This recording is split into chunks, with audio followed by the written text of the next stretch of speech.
Hoje nós não iremos dar continuidade ao Efésios, mas iremos nos dedicar o tempo todo da mensagem para falar da ceia do Senhor. Acredito ser muito importante conhecermos profundamente a ceia do Senhor. Por isso peço aos irmãos que abram a palavra de Deus comigo, a carta que o apóstolo Paulo escreveu aos Coríntios, a sua primeira carta. No capítulo 11.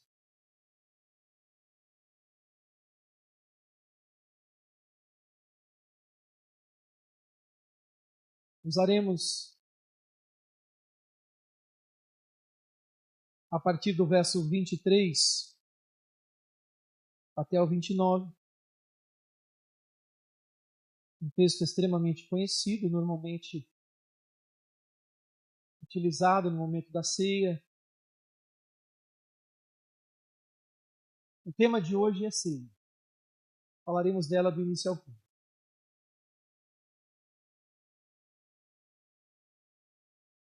Assim diz a palavra do Eterno. Porque eu recebi do Senhor o que também vos ensinei. Que o Senhor, na noite em que foi traído, tomou o pão. E tendo dado graças, o partiu e disse: Tomai, comei. Isto é o meu corpo que é partido por vós. Fazei isto em memória de mim. Semelhantemente também, depois de cear, tomou o cálice, dizendo: Este é o cálice do Novo Testamento no meu sangue. Fazei isso todas as vezes que beberdes em memória de mim. Porque todas as vezes que comerdes este pão e beberdes este cálice, anunciais a morte do Senhor até que venha. Portanto, qualquer que comer este pão ou beber o cálice do Senhor indignamente, será culpado do corpo e do sangue do Senhor. Examine-se, pois, o homem a si mesmo, e assim coma deste pão e beba deste cálice. Porque o que come e bebe indignamente, come e bebe para a sua própria condenação, não discernindo o corpo do Senhor. A igreja primitiva, a igreja também do primeiro século, participava da ceia no primeiro dia da semana, no domingo. E nós temos também, por exemplo, Atos dos Apóstolos, capítulo 20, no verso 7, onde os primeiros discípulos se reuniam, primeiramente, no primeiro dia da semana, para participar da ceia. Até existe um documento muito antigo da igreja, chamado Didaquê, que afirma que os primeiros cristãos se reuniam ao domingo para participar do pão e dar graças a Deus. Para quem não conhece, a Didaquê é um catecismo escrito aproximadamente entre o ano 60 a 90 depois de Cristo. Ela é conhecida como a Instrução dos 12 Apóstolos, que talvez tenha sido escrita até mesmo antes da destruição de Jerusalém, na Palestina, ou escrita na Síria. Mas o fato, meus amados, é que nós temos diversas passagens bíblicas que apontam para o domingo como sendo o dia do Senhor. Porque entendemos que o dia do Senhor foi mudado do 7º dia para o primeiro dia da semana. Vejam que até antes da ressurreição de Cristo, ele e seus discípulos, eles guardavam o 7º dia como dia santo. Mas após a ressurreição, o domingo passou a ser santificado e considerado como sendo o dia do Senhor em lembrança da sua ressurreição, isto é, o domingo. Vemos isso em Atos capítulo 20, verso 7, como mencionei agora de pouco. E em 1 Coríntios, no capítulo 16, verso 1 e 2, mostra também que eles faziam coletas aos domingos. Eles recebiam contribuições aos domingos e, primeiramente, Paulo tinha até mesmo ordenado isso para as igrejas da Galácia. E vemos também em Coríntios que Coríntios também recebem essa ordem, tudo isso no domingo. Parece ser coincidência? Não. É ordem do próprio Deus. Vamos ver que existem muitas passagens dando ênfase no domingo. E percebemos também nas Escrituras que após a ressurreição, daquele momento em diante, os seguidores de Jesus passaram a guardar o primeiro dia da semana como sendo o dia do Senhor. Mas você lembra como tudo começou? Em Marcos capítulo 16, dos versos 9 a 13, Jesus ressuscitou no domingo pela manhã, e o texto bíblico diz que ele apareceu primeiramente para Maria Madalena, aquela que ele havia expulsado 7 demônios, e na sequência ela foi contar para os discípulos de Jesus, e você lembra dessa passagem? Eles estavam ali reunidos, tristes, chorando, e quando ouviram dizer que Jesus estava vivo, que ele tinha ressuscitado e tinha aparecido para ela, eles não acreditaram. E ligado também com João capítulo 20, verso 26, podemos afirmar que o Senhor Jesus apareceu para os 11 discípulos naquele momento, no domingo. Outro exemplo encontramos no dia de Pentecostes. Entendemos também que o Espírito Santo, no dia de Pentecostes, desceu em um domingo. E por que entendemos isso? Porque quando fazemos uma exegese de Levíticos capítulo 23, principalmente os versos 15 e 16, esses versículos nos ensinam que depois do sábado, no dia seguinte, começava a contar os 50 dias. E no caso de Atos dos Apóstolos, isso caiu exatamente num domingo. E temos também Atos capítulo 2, verso 14, o primeiro sermão sobre a morte e ressurreição de Jesus, quando Pedro pregou e 3.000 almas se renderam ao Senhor. E também Atos capítulo 20, verso 27, em Troade, os crentes estavam ali juntos, reunidos para adorar a Deus no domingo.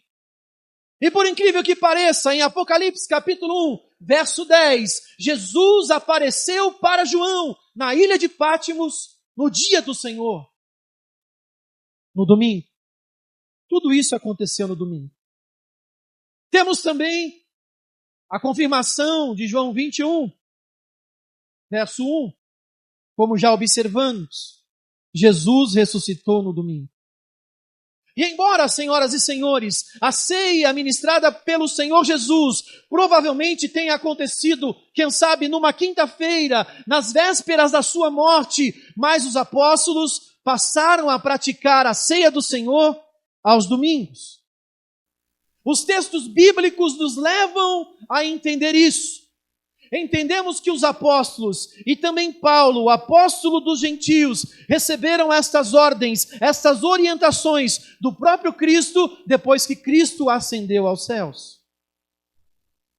Domingo, domingo e domingo. Isso significa, meus amados, que a ceia do Senhor é algo central. Deve ter prioridade.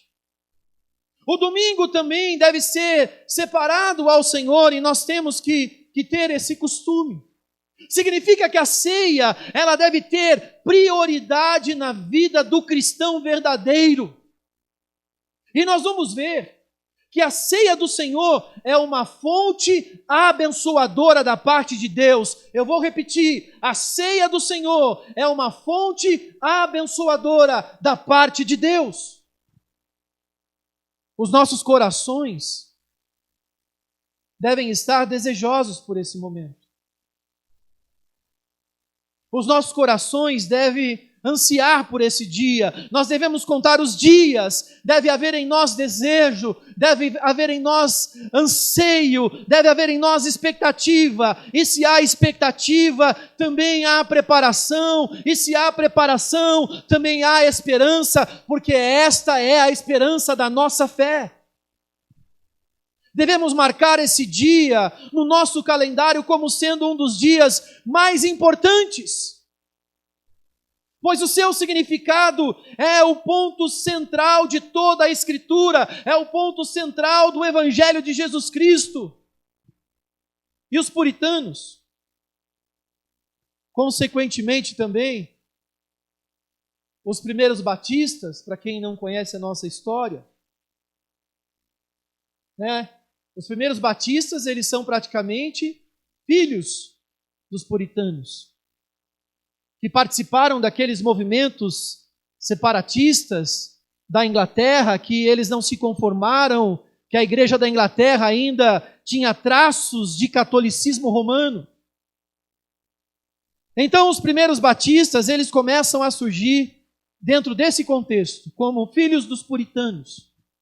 E os puritanos, como eu disse também, na última ceia, eles acreditavam que a ceia era uma antecipação escatológica. Porque a ceia, ela prefigura a nossa comunhão eterna com Cristo na eternidade. Ela é ministrada aqui, nessa vida temporária, com pão e vinho. Mas ela aponta, ela destaca a nossa maior esperança, que é encontrar o Senhor Jesus Cristo, mostrando um acontecimento futuro na glória, na presença de Cristo. E é com esse desejo em nossos corações que nós temos que participar da ceia. Nos recordarmos das palavras do Senhor Jesus, de suas declarações, quando o Senhor Jesus, ali na última ceia, em Mateus capítulo 26, do verso 26 a 29, e Marcos capítulo 14, dos versos 22 a 24, nas palavras do próprio Senhor Jesus Cristo. Isso faz com que os nossos corações sejam aquecidos, e passamos a entender a importância da ceia. Eles estavam ali em um momento de uma refeição. O texto que nós lemos é a revelação dessa passagem, desse momento.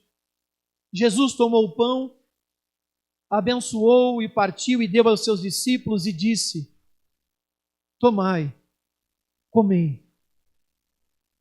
Isto é o meu corpo. E tomando o cálice, dando graças, deu aos seus discípulos, dizendo: bebei. Isto é o meu sangue, o sangue do Novo Testamento, que é derramado por muitos. Vou repetir, que é derramado por muitos para a remissão dos pecados. Mas observe que a próxima declaração do Senhor Jesus, ela é extremamente forte. E o Senhor Jesus disse: digo-vos que, desde agora, que não beberei do fruto da vide, até naquele dia em que beba de novo convosco no reino do meu Pai. Meus amados, vocês não ficam impressionados com essa declaração? A ceia, ela prefigura a vida eterna, onde estaremos assentados à mesa com o Senhor na eternidade, quando o Filho de Deus beberá de novo o fruto da vide com os seus filhos, com os seus salvos. Como está o seu coração referente a estas coisas? Será que há anseio de nossa parte pela vida eterna? Será que você consegue imaginar como será esse dia?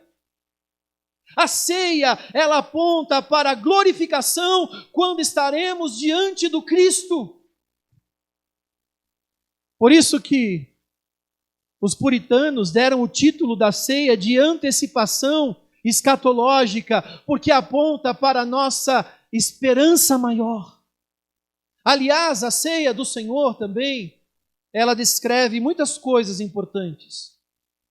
A ceia do Senhor, ela descreve a eternidade passada antes de todas as coisas, e ela também descreve a eternidade futura depois de todas as coisas.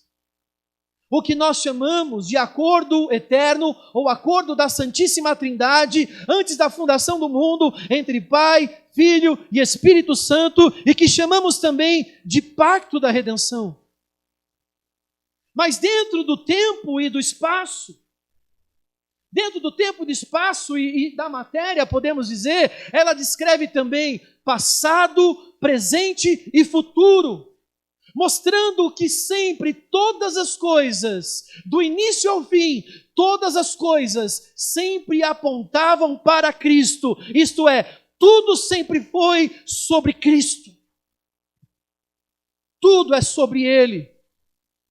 Na eternidade apontava para o acordo eterno, no pacto da redenção. Dentro do espaço e do tempo, ali no ápice de todos os tempos, na plenitude de todos os tempos, no passado apontava para a morte, na realização da redenção. No presente aponta para a nossa comunhão, na aplicação da redenção, e no futuro aponta para a consumação da redenção, na nossa glorificação. A ceia, ela é realmente impressionante. Aponta para a eternidade, porque tudo foi planejado antes da fundação do mundo. O reino, o Cordeiro que morreu antes da fundação do mundo, os eleitos que foram eleitos antes da fundação do mundo, os lugares que foram preparados para os eleitos antes da fundação do mundo. E dentro do espaço e do tempo, no passado, a ceia aponta para a morte. Fazemos memória da morte. Anunciamos a morte de Cristo. E embora fazemos isso em memória, é mais do que um memorial, e nós temos que gravar isso. E no presente, quando nós tomamos a ceia, nós desfrutamos de uma comunhão atual com Cristo, porque é mais do que um memorial. Nós somos agraciados por Deus. É por isso que cremos que a ceia, ela transmite graça, ela transmite bênçãos. E no futuro, como o Senhor Jesus prometeu, e nós confiamos, porque Ele prometeu que beberá com o seu povo do fruto da vide no reino de seu Pai. E nós chamamos isso de festa escatológica. Eu já li com vocês, na última ceia, mas para benefício da igreja, acredito que vale a pena ler de novo um texto realmente incrível no livro das Revelações, no Apocalipse, que relata muito bem esse acontecimento. Gostaria que vocês me acompanhassem nessa leitura. Apocalipse 19. Dos versos 5 ao 9.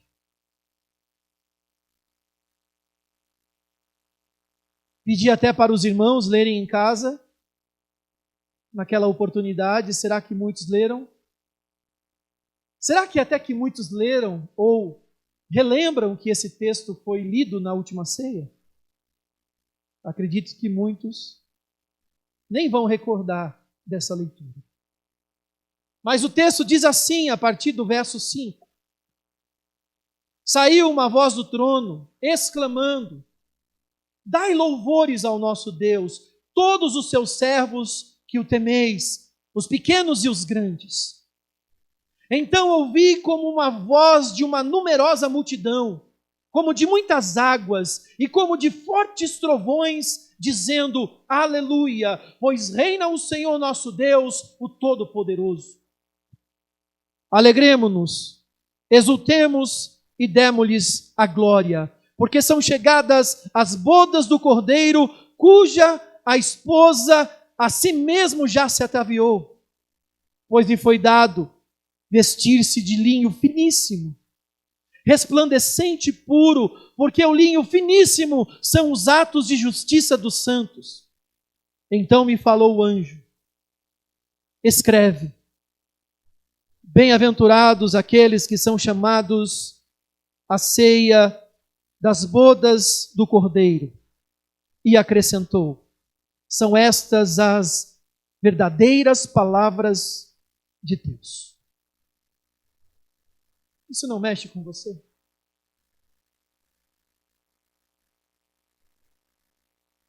Às vezes ficamos até sem palavras, porque é mais do que podemos expressar. Porque nós aqui, amados, nós estamos vivendo o acordo eterno. Nós fazemos parte de algo extremamente sublime e elevado. Nós fazemos parte de um acordo entre o Pai, o Filho e o Espírito Santo. E a ceia do Senhor faz com que nós sejamos participantes de tudo isso. Hoje, posso afirmar a vocês, pela palavra, que a nossa ceia é aqui. Pode ser temporal, dentro de um dia determinado. Mas também posso afirmar a vocês que esse momento que nós iremos viver daqui a pouco representa um grande banquete futuro na presença de Deus, onde nós estaremos no futuro nas bodas do Cordeiro de Deus. E como acrescentou o anjo, são estas as verdadeiras palavras de Deus. E não é estranho para nós que haverá refeições ou banquete na consumação? A ceia, ela aponta para a nossa maior esperança, e tudo isso devido ao sangue de Jesus Cristo, o Cordeiro de Deus que foi morto por causa dos nossos pecados para nos levar a Deus. E a ceia, ela lembra do passado, da morte. Ela nos abençoa no presente, em comunhão, e nos faz olhar para o futuro, quando estamos comendo, quando estamos nos banqueteando com o Cordeiro de Deus. Isso faz com que lembremos a todo momento que em breve nós estaremos na mesa do Cordeiro, na glória eterna. É por isso que aquilo que nós vamos viver hoje, igreja, é como uma antecipação escatológica que viveremos para lembrarmos das promessas de Deus e do futuro que nos espera, pois muito em breve estaremos nas bodas do Cordeiro. Foi essa a declaração do Senhor Jesus Cristo na ceia, mostrando que a ceia, ela é uma refeição pactual. Eu não entendo como muitos faltam em um momento como esse. É difícil de acreditar. Eu acho que muitos eles não possuem noção do que esse momento representa para a igreja de Cristo. Quem aqui leu o Êxodo 24, e foi também pedido para vocês lerem na última ceia? Vocês leram? Vou pedir para o nosso professor Fábio dar 0 para vocês na escola bíblica. Não estão cumprindo com a lição de casa. Lá nós vamos ver no passado, no Velho Testamento, aquilo que tipifica o futuro.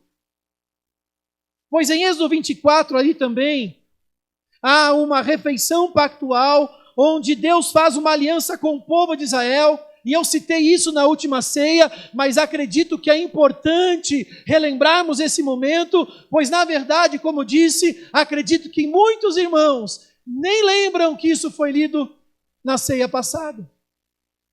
mas vou resumir aqui Êxodo 24 e vou dar mais uma chance para vocês fazerem a lição de casa e lerem Êxodo 24 em seus lares. Reúna sua família, sua esposa, seus filhos e faça a leitura de Êxodo 24, que diz que o Senhor ali estava com Moisés, disse a Moisés: Moisés, você, Arão, Nadab e Abiú e 70 líderes do povo de Israel, vocês vão subir ao monte, na minha presença. Mas Moisés, prestem atenção. Fiquem atentos. Fiquem de longe. E de longe se ajoelhem para me adorar. E só você, Moisés, somente você chegará para perto de mim. Os outros não. Os outros fiquem de longe. E o povo, então, nem subirá ao monte. O povo mais distante ainda. Então Moisés foi à presença do Senhor e depois contou ao povo tudo o que o Senhor lhe tinha dito e todos os mandamentos que o Senhor lhe tinha falado. Então os israelitas responderam todos juntos em voz alta: nós faremos tudo o que o Senhor nos ordenou. Então Moisés escreveu todas as leis de Deus. E no dia seguinte, bem cedo, pela manhã, ao pé do monte, ali ele colocou 12 colunas de pedra, uma coluna para cada tribo de Israel nessa representação. E ali Moisés mandou que jovens queimassem animais em sacrifício ao Senhor, que matassem touros em oferta de paz. E depois Moisés pegou a metade do sangue dos animais que estavam nas bacias e derramou a outra parte do altar. Depois pegou ali também o livro da aliança, onde estavam escritos os mandamentos do Senhor, e leu em voz alta diante de todo o povo, e o povo, novamente, eles disseram: nós obedeceremos a Deus, o Senhor, e faremos tudo o que Ele mandar. Então Moisés pegou ali o sangue das bacias, borrifou o sangue no povo, dizendo: olha, este é o sangue que sela a aliança que o Senhor fez com cada um de vocês, quando leu os mandamentos. Depois Moisés, Arão, Nadab e Abiú e os 70 líderes subiram ao monte e viram o Deus de Israel. Debaixo de seus pés ali havia alguma coisa parecida como um piso de zafira, azul, como o céu resplandecente na sua força máxima, na sua força maior. E por incrível que pareça, Deus não matou ninguém. Deus preservou a vida deles naquele momento. E depois a Bíblia diz que eles participaram de uma refeição, eles comeram e beberam juntos. Uma refeição pactual. Por isso, achamos realmente o aliancismo algo incrível. A conexão dos textos são perfeitas. Vejam que há sangue. E junto do sangue, sangue no altar, o sangue é borrifado no povo, e depois Moisés e seus líderes, eles participam de uma refeição na presença de Deus. Eles fizeram uma refeição pactual. Hebreus fala que o Velho Testamento, em muitos quesitos, principalmente nesse quesito, é sombra das coisas futuras. Então entendemos que Êxodo 24, nessa revelação progressiva das Escrituras, até chegar na revelação máxima em Cristo, entendemos que Êxodo 24 também ali representa Mateus 26 e Marcos 14, que nós lemos nas palavras do Senhor Jesus, quando Ele está na última ceia, e Mateus 26 e Marcos 14 mostra também o futuro em Apocalipse capítulo 19. Resumindo, a importância desse momento, nós estamos diante de uma refeição pactual.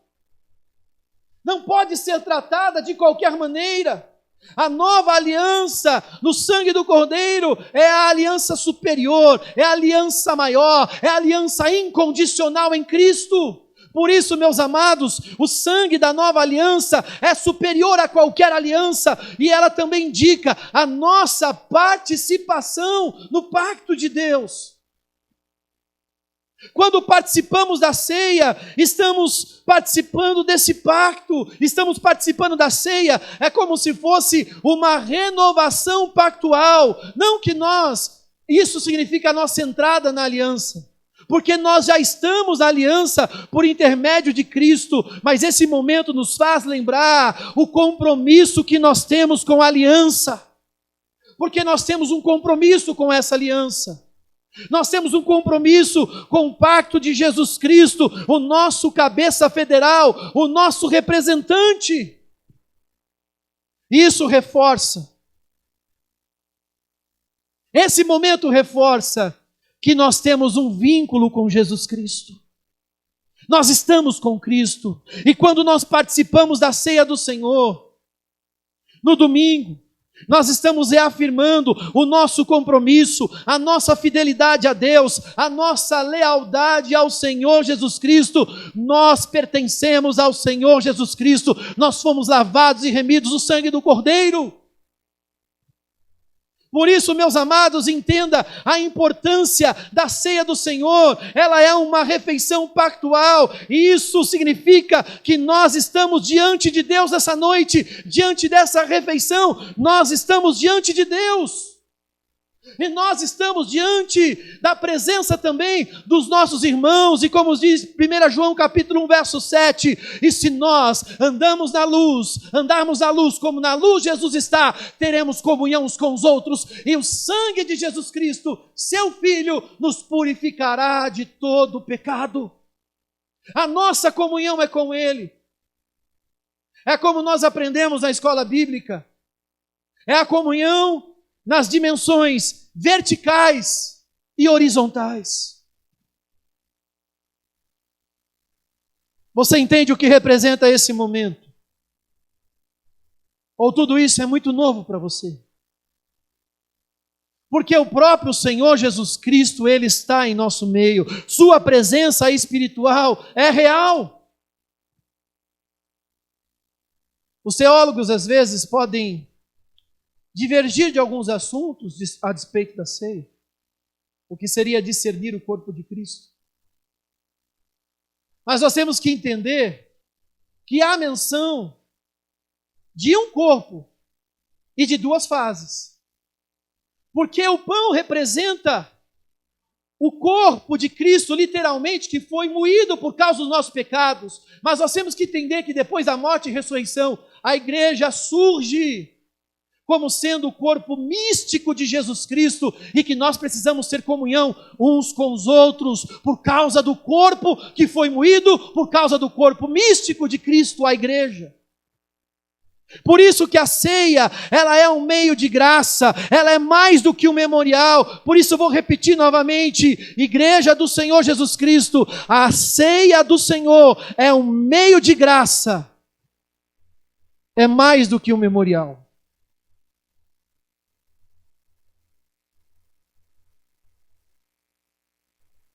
Você entende o que isso representa?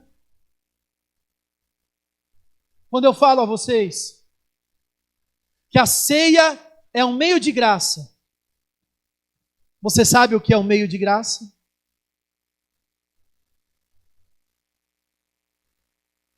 Nós estamos em um momento extremamente santo. Não é apenas uma mesa decorada. É um momento importante para nós. E nós devemos pensar cuidadosamente sobre o papel da ceia na vida da igreja. E a primeira coisa que nós temos que entender é que a ceia é um meio de graça. E o que isso significa? Os puritanos, e para os primeiros batistas, preste atenção, não se distraia. Os meios de graça é a palavra de Deus, a oração e os sacramentos. estes meios eram vistos como instrumentos de Deus para transmitir bênçãos e fortalecer a vida dos crentes. A palavra de Deus, ela é considerada como meio de graça, porque ela é a palavra de Deus por si mesma, ela é viva e eficaz. A palavra de Deus é a própria transmissão de Deus, onde Deus fala por intermédio da sua palavra, e por intermédio da sua palavra, a vontade de Deus é conhecida. Então a palavra é um meio de graça. Outro exemplo, a palavra de Deus nos ensina sobre a oração. E a oração também é um meio de graça, pois a oração é um canal de comunicação entre Deus e os crentes. Isso é maravilhoso. Tendo Cristo como nosso mediador, o nosso Salvador, o nosso cabeça federal, isso é mais do que maravilhoso. Pois Deus escolheu a oração como meio soberano do seu agir, como meio de graça. É por isso que os puritanos se inspiravam muitos em textos como 1 Tessalonicenses, capítulo 5, verso 17, quando Paulo exorta a igreja dizendo: orai sem cessar, porque eles tinham a consciência que ter uma vida de oração é ter uma vida próxima de Deus. Será que nós temos uma vida próxima de Deus? Íntima. Não que seja pelos nossos méritos. Mas como nós não vamos aproveitar tão grande benefício? Como o Senhor Jesus disse, fecha a porta do teu quarto. Ore ao Senhor em secreto. E Deus te recompensará publicamente. Você tem um quarto, tem uma porta. Ainda que isso seja a representação de um lugar íntimo, por que não faz? Outro exemplo de meio de graça são os sacramentos. Só que sacramentos, para algumas pessoas podemos dizer que ainda está na ignorância teológica. Não queremos ofender com essa frase. A palavra sacramento pode parecer ali para alguns um tanto assustador para aqueles que não estão familiarizados com essa palavra, porque sacramento as pessoas normalmente acabam lembrando do catolicismo romano. Não entende o significado da palavra. Sacramento, que nós estamos falando, é como um gesto divino baseado em sua graça para nos abençoar, em que Deus nos abençoa com todas as direções que Ele nos deu em sua palavra. Por isso, nós consideramos o batismo e a ceia são vistos pela Igreja Reformada como sacramentos, recebidos de Deus, são ordenanças de Deus, onde Deus transmite graça, onde Deus transmite as bênçãos da redenção de seu Filho, são transmitidos à Igreja como o batismo e a ceia do Senhor. A palavra propriamente dita, ela sim tem um significado que representa um ritual sagrado, um ritual santo. Significa algo santo, algo de extrema importância, e não podemos tratar algo que é santo de qualquer maneira, não podemos banalizar as ordenanças de Deus.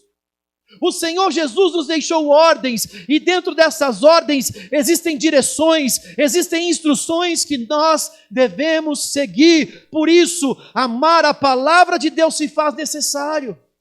Por isso, esse amor pela palavra nos leva cada dia mais a uma profundidade dentro da vontade de Deus. A palavra de Deus é sinônimo de sua vontade. É por isso que nós falamos tanto do princípio regulador de culto. Alguns visitantes, pessoas que não estão acostumadas com o meio reformado, em alguns momentos pode achar a nossa igreja um tanto, entre aspas, fria, porque não tem tantos eventos, não tem tantas atividades durante o culto, não tem tantas direções ou tantas oportunidades, ou não tem dança profética, ou não tem aquela fila no final do culto para o pastor profetizar, e também não tem o e não tem fale comigo, não tem repita, não tem abraço teu irmão. Parece ser um culto muito mais enxuto, mais breve. O nosso culto dura 1h30. Algumas pessoas estranham.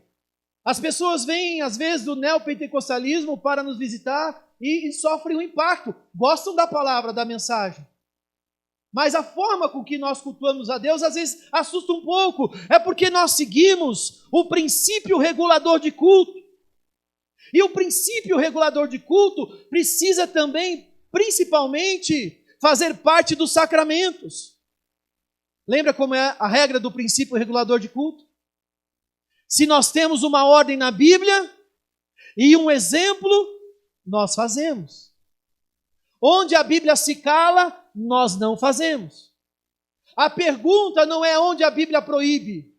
A pergunta é onde a Bíblia manda. É isso que nós acabamos sendo até um pouco exigente nesse quesito. Mas isso também precisa ser aplicado no batismo, na ceia. Porque quando nós olhamos para o batismo, e o batismo também consideramos ser um instrumento de culto, é uma ordenança que faz parte desse contexto, como a ceia do Senhor também. Nós temos que olhar para a Bíblia e ver os exemplos de batismo, e ver as ordens, e ver como o batismo se cumpre, mas infelizmente parece que tem também algumas igrejas reformadas que parece que não aplicam o princípio regulador de culto no batismo, e nós respeitamos eles. Aplicam em tudo menos no batismo. Porque os exemplos que nós temos na Bíblia de batismo são de pessoas regeneradas, pessoas que têm ali aquele impulsionamento da circuncisão feita no coração, que esta é a verdadeira regeneração, que podem crer e ser batizada. Nós não temos nenhum exemplo de batismo de infantes. Tudo fica no campo da especulação ou da teologia dedutiva, mas não dentro da indução bíblica. Por isso que o princípio regulador de culto deve ali sempre estar ligado a todas as nossas práticas e tudo aquilo que nós fazemos para Deus, e também a ceia da mesma maneira. E resumindo, para que vocês entendam o que são os sacramentos. Os sacramentos são símbolos que representam realidades espirituais, onde dentro dessas realidades espirituais Deus transmite graça. É por isso que os sacramentos eram vistos por meios de graça, porque eles comunicam bênçãos de Deus, as bênçãos da redenção para o povo de Deus. Amados, nós não somos santarrões, somos pecadores. Mais cedo ou mais tarde, eu ainda um dia, quem sabe, vou te decepcionar em alguma maneira. Sou falho, pecador, e nos dias de hoje nós temos visto muitos exemplos. Temos que vigiar para que não caiamos em tentação. Nós somos pó, Deus sabe que nós somos só pó. Mas nós precisamos almejar cada dia mais a pureza bíblica. Nós temos que almejar cada dia mais uma vida pura, uma vida santa, que está na vivência da palavra de Deus. E nós sabemos que nós não temos nenhum mérito nisso, todo o mérito é de Cristo, mas nós temos que buscar essa intimidade, buscar esse aprofundamento, buscar esse aperfeiçoamento, desejar isso do mais profundo do nosso ser. E o Espírito Santo, que inspirou essa palavra, é o mesmo que nos capacitará para vivermos essa palavra. E nos momentos de fraqueza, pois em alguns momentos nós iremos fraquejar, o Espírito Santo vai nos ajudar. Às vezes, nos momentos que nós mais precisamos de Deus, nós fugimos. Mas é nesses momentos que nós, mesmo envergonhados, precisamos ali ajoelhar e orar e falar: Senhor, eu pequei contra ti. Me levanta pela sua graça, pela sua misericórdia, me perdoa, eu estou arrependido. É bonito quando a gente vê isso de forma sincera. Porque é certo que há muito pecado escondido que não está sendo exposto. Porque não é algo comum de ser visto. Mas nós estamos diante da ceia e diante do Senhor, todas as coisas estão nuas e patentes aos olhos a quem devemos de tratar. E o propósito da ceia do Senhor é para fortalecer a nossa experiência, a nossa união com Cristo. A nossa união com Cristo é perfeita da parte dele para com a gente. Porque Cristo tem nos dado dele mesmo. Cristo preenche todos os requisitos. Cristo em nós. Deus nos deu a Cristo. E Deus deu a Cristo em nós. Mas a união da igreja com Cristo, da parte da igreja em relação a Cristo, ainda está em aperfeiçoamento. A nossa experiência de união com Cristo ainda precisa ser aperfeiçoada. Nós precisamos de mais intimidade, de mais comunhão. E a ceia mostra essa realidade em nós. O quanto nós somos pecadores, o quanto nós precisamos mudar. Mas é certo, meus amados, que existe um povo separado. Um povo separado por Deus, que é de Deus, pertence a Deus. E que está em caminho, em rumo do alinhamento e para a perfeição. E a ceia também tem esse papel, meus amados irmãos. Deus está nos agraciando com suas ordenanças para a eternidade. Nós vamos participar desse sacramento, desse momento tão importante do corpo e do sangue de Jesus Cristo, que é conhecido mundialmente como a ceia do Senhor. E esse momento deve ser observado por cada um de nós, meus amados, até que o Senhor Jesus volte, como Ele disse, até que eu venha. E a ceia para nós, ela é a demonstração do sacrifício de Cristo na cruz. É como se nós tivéssemos diante da cruz de Cristo nesse momento. Será que você consegue entender isso? Nós estamos diante do sacrifício da cruz.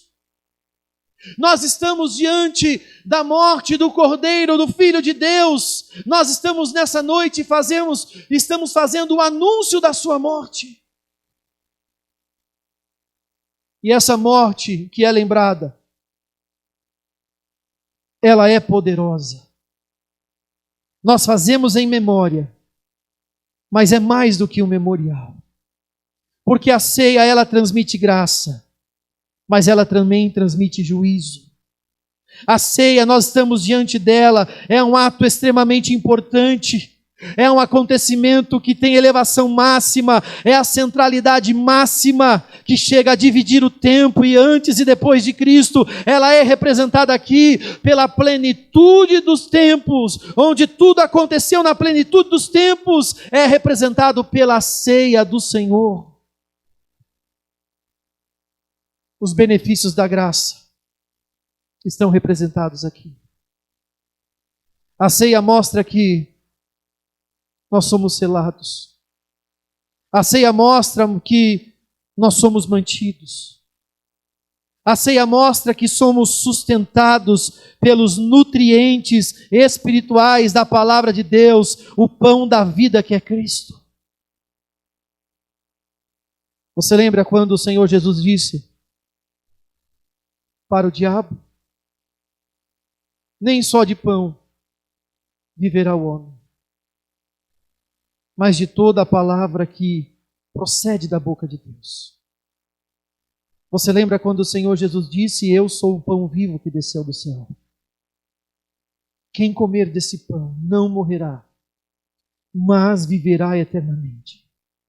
A ceia mostra os nutrientes espirituais do crente, meus amados. E como os nutrientes espirituais em Cristo está relacionado com o nosso crescimento espiritual, a nossa santificação progressiva.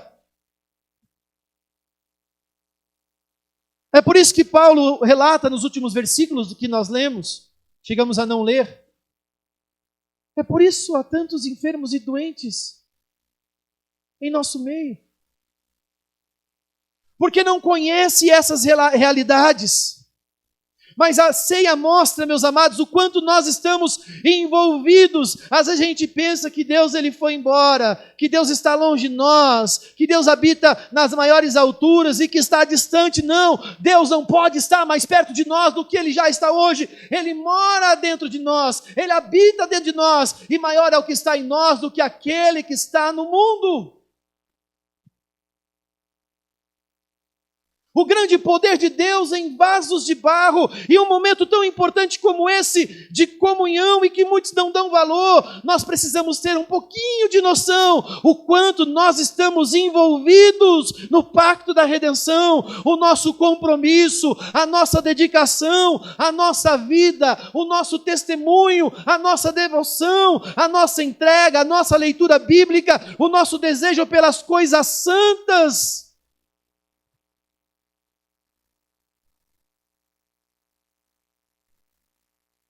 Não podemos nos conformar que essa ceia seja uma ceia com mais consciência, porque a ceia faz parte do pacto, da aliança, e essa aliança é importante.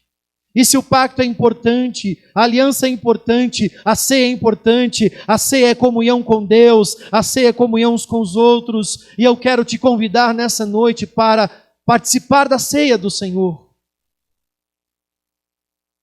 Quero chamar nesse momento o grupo de louvor, e quero dizer a vocês que a ceia é uma ação sagrada, é instituída divinamente, é instituída pelo próprio Cristo, onde o próprio Cristo apresenta a sua morte, onde o próprio Cristo, Ele comunica o seu corpo e o seu sangue, e quando falo comunica, entenda uma coisa, é como se o próprio Cristo estivesse pregando a mensagem da cruz para cada um de nós. Agora imagine, igreja, aquele que subiu ao madeiro, aquele que no domingo pela manhã, quando houve um grande terremoto, os guardas caíram desmaiados como mortos, que ressuscitou dentre os mortos e que ascendeu aos céus, Ele mesmo comunica a cada um de nós a ceia. Aquele que sofreu, aquele que fez, aquele que estava, aquele que participou, aquele que estava envolvido, a divindade se converteu em humanidade e morreu por nós. O próprio Cristo se comunica com a igreja na ceia, a comunicação de Cristo nessa noite, através desse ato santo. A ceia nos faz reviver os momentos da cruz.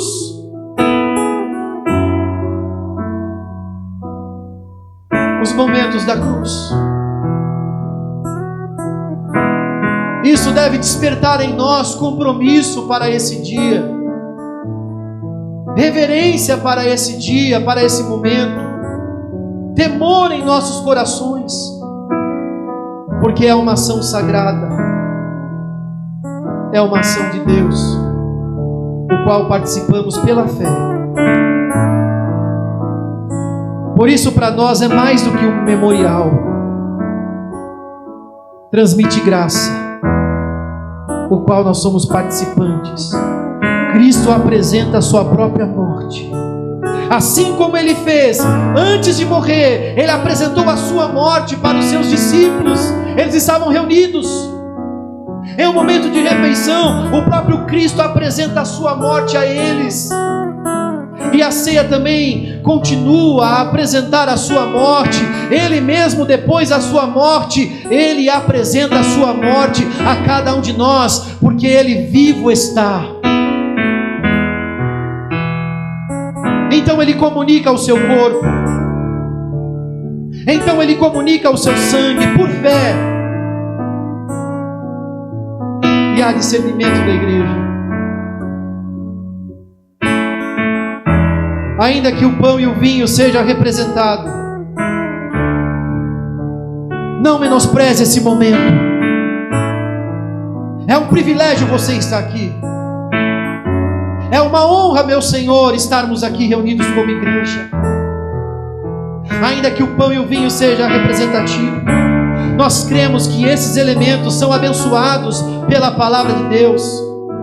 Será que não é nítido que esse momento, igreja, é tudo que envolve, é um momento abençoado pela palavra? Tudo que está ligado a esse momento é um momento que foi abençoado por Deus. Esse momento é a própria palavra de Deus sendo executada por Deus em nosso meio, por sua vontade. Nós estamos em oração agora.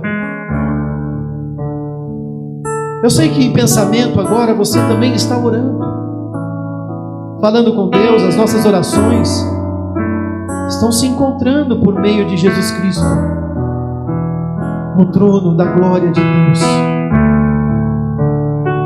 Qual crente nesse momento não está em oração? Nós estamos sendo abençoados por Deus nessa ceia. Seu corpo moído, seu sangue derramado diante de nós, é isso que representa, que anuncia o próprio Cristo, aquele que se entregou. É o mesmo que anuncia. Se coloque de pé nesse momento. Eu quero te convidar para adorarmos ao Senhor. Vamos adorar ao Senhor enquanto nós meditamos na doutrina da ceia, enquanto vamos entendendo que o Senhor Jesus Cristo é que coloca esta amostra diante de nós. Cristo está sendo exposto diante da igreja nesse momento. Enquanto nós vamos entendendo, nós vamos adorando, entendendo o seu sacrifício, Cristo está sendo colocado aqui diante de nós. E nós, no exercício da fé, nós estamos sendo atingidos. E ao sermos atingidos, nós estamos sendo fortalecidos pelo Senhor, nós estamos sendo agraciados pelo Senhor, porque é a transmissão de graça de Deus nessa noite. Nós somos nutridos espiritualmente por essa ordenança que está na palavra de Deus, enquanto a ceia está sendo obedecida, cumprida, como ordenança e mandamento do Senhor. Saia do seu lugar de forma organizada, você que vai participar da ceia, batizado nas águas, consciência clara do que isso representa. Venha pegar o cálice, pão.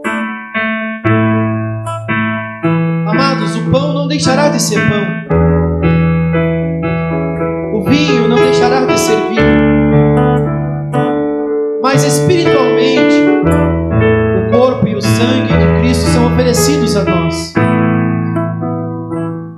Porque aqui nesse momento agora há uma exibição do corpo e do sangue de Cristo.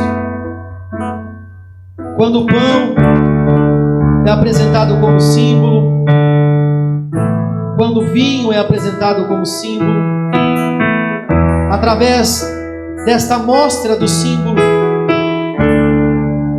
aquilo que o símbolo representa, ele exibe, ele expõe o corpo e o sangue de Cristo. O próprio Senhor Jesus, quando repartiu o pão, ele estava exibindo ali, mostrando o quanto ele havia de padecer por cada um de nós. E nós precisamos estar cientes disso, porque a presença de Cristo é real. A ceia do Senhor é um sacramento que, através da distribuição do pão e do vinho, através do apontamento do próprio Cristo, onde Cristo faz esta exposição, a sua morte é exibida a cada um de nós, a sua morte é exposta a cada um de nós. E quando nós participamos, quando nós recebemos, não participamos e recebemos de forma carnal, mas através da fé, exclusivamente por meio da fé, é que nós participamos. E assim, por meio da fé, nós tornamos participantes do corpo e do sangue de Jesus Cristo, com todos os seus benefícios espirituais, para a nossa nutrição espiritual, para o nosso crescimento em fé, para o nosso crescimento em graça. Como eu disse, logicamente, não é o corpo físico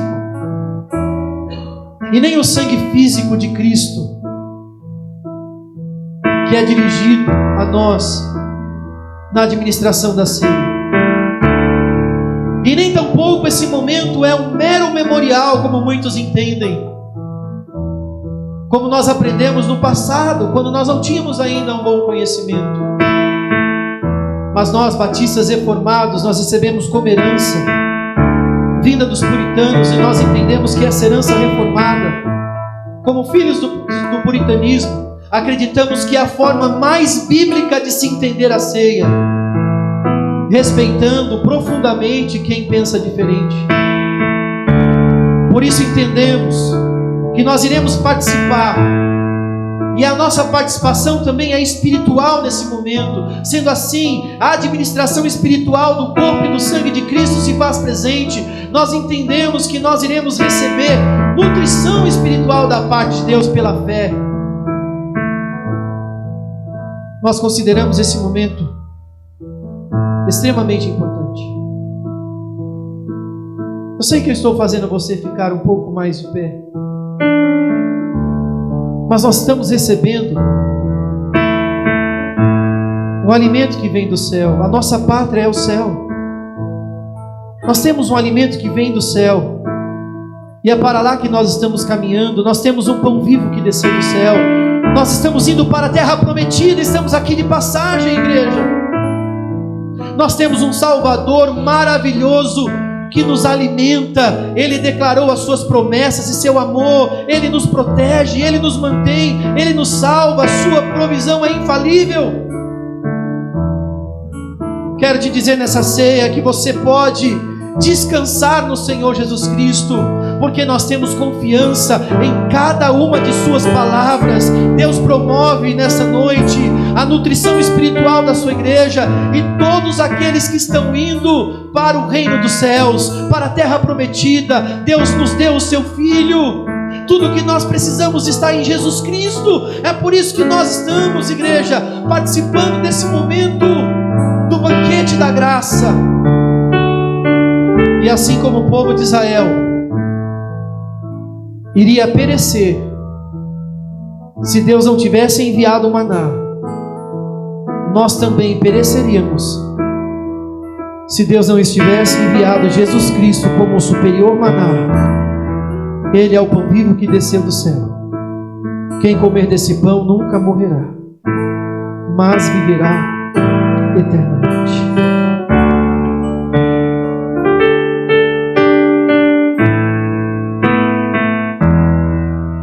Vamos pegar o pão, vamos dar graças a Deus.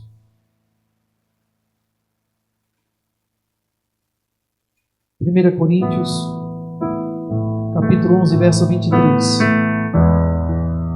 Porque eu recebi do Senhor o que também entreguei a vocês, que o Senhor Jesus, na noite em que foi traído, tomou o pão, e tendo dado graças, obrigado, meu Senhor,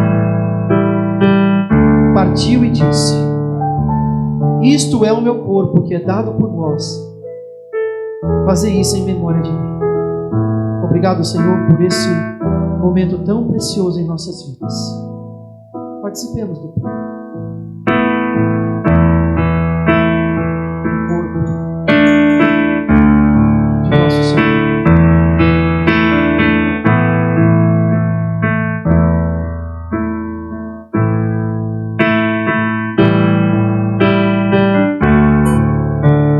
Verso 25. Por semelhante modo, depois de haver ceado, tomou também o cálice, dizendo: Este é o cálice, é a nova aliança no meu sangue. Fazei isso todas as vezes que o bebedes, em memória de mim. Porque todas as vezes que comerdes este pão e beberdes este cálice, anunciais a morte do Senhor até que ele venha. Maranata, hora vem, Senhor Jesus. Lembra-te, Senhor, desta pequena igreja no dia da tua vida. Participemos do cálice.